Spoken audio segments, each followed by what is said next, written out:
গায়ে হলুদের মাঝেই ফাঁস হতে চলেছে তেজের আসল চেহারা। এক কলস জল আর সুধার চোখ। আজকে সত্যিই ধরা পড়ে যাবে ভিলেন।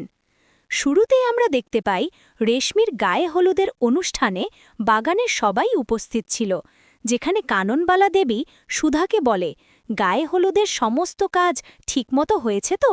পরক্ষণে সুধা বলে, আপনি চিন্তা করবেন না, সমস্ত কাজ হয়ে গেছে।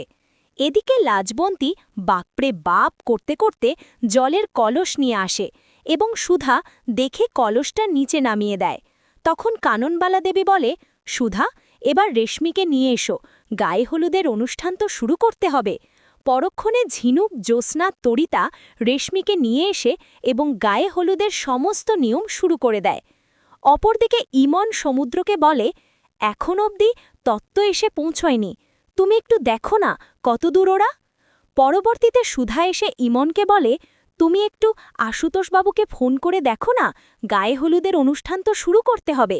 পরক্ষণেই নকল তেজ হলুদ এবং বাকি তত্ত্ব নিয়ে চলে আসে আর বলে, তত্ত্ব এবার চলে এসেছে।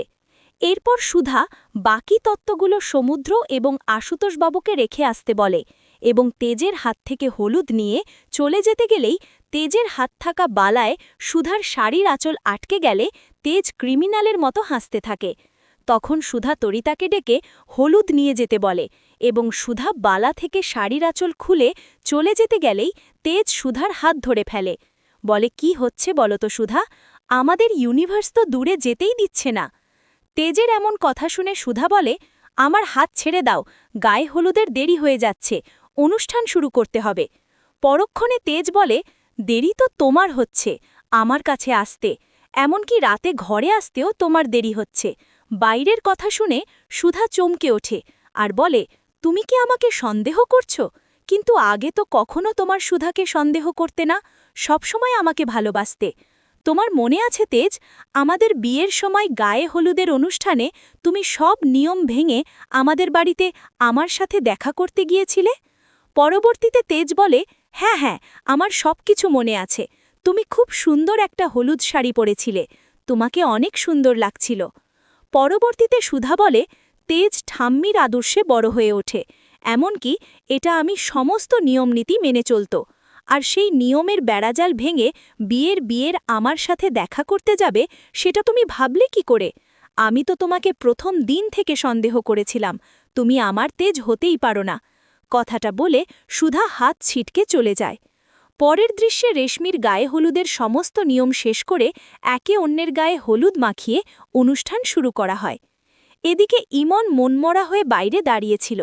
তখন সুধা গিয়ে বলে, তুমি এখানে এভাবে দাঁড়িয়ে আছো কেন, গায়ে হলুদ লাগাবে না? তখন ইমন বলে, গায়ে হলুদ বিয়ের অনুষ্ঠানে বিধবাদের থাকতে নেই, ঠাম্মি আমাকে বিয়ের ডেকোরেশন, হলুদের ডেকোরেশন করার দায়িত্ব দিয়েছে, এটাই আমার কাছে অনেক বড় পাওয়া, তোমরাই আনন্দ করো, আমি ওখানে যাব না। পরবর্তীতে সেখানে কাননবালা দেবী এসে সুধাকে বলে, ইমন যেতে চাইছে না, তুমি ওকে জোর করছো কেন? তখন সুধা বলে, এটা আপনি কি বলছেন ঠাম্মি, ইমন এই বাড়ির ছেলে বউ, কেন এই অনুষ্ঠানে থাকবে না? কথাটা বলে সুধা ইমনের হাত ধরে টানতে টানতে হলুদের অনুষ্ঠানে নিয়ে যায়। অন্যদিকে লাজবন্তী সুধাকে বলে, তুমি এত কথা কেন বলো সুধা বউ, গায়ে হলুদের অনুষ্ঠানে বিয়ের কোনো নিয়মনীতিতে বিধবাদের থাকতে নেই, তাতে অমঙ্গল হয়। পরক্ষণে তরিতা বলেওছে, শুধু আজকে যে দিদি নিয়ম ভাঙছে এমন তা তো নয়, দিদিভাইয়ের বিয়ের অনুষ্ঠানেও বিধবাদের দিয়ে গায়ে হলুদের অনুষ্ঠান করানো হয়েছিল। তরিতার কথা শুনে লাজবন্তী হাই হাই করতে থাকে। তখন জ্যোৎস্না বলে, বিধবাদের আশীর্বাদ পেয়ে আমি আশুতোষ পোলোকে নিয়ে সুখের সংসার করতে পারছি, তাহলে আজকে কেন ইমন রেশমির গায়ে হলুদ লাগাবে না? পরবর্তীতে আর কেউ কিছু না বলে সবাই গায়ে হলুদের অনুষ্ঠানে হলহই হলুহরির আনন্দে মেতে ওঠে। অপরদিকে তেজ হলুদ হাতে নিয়ে মনে মনে বলে, এখন দেখব সুধাকে তোমাকে আটকায়, তুমি আমার আসল চেহারা সবার সামনে আনার আগে সমস্ত কাজ আমি করে ফেলব। এদিকে ঝিনুক তেজের হাতে হলুদ দেখে সুধাকে বলে, দিদি, ওই লোকটা কিন্তু হলুদ দিয়েছে তোকে মাখানোর জন্য, তুই প্রস্তুত তো? তখন সুধা বলে, হ্যাঁ, আমি প্রস্তুত আছি, যদি সত্যি প্রস্থেটিক মেকআপ করে থাকে তাহলে জল দিলেই আসল চেহারা বেরিয়ে আসবে।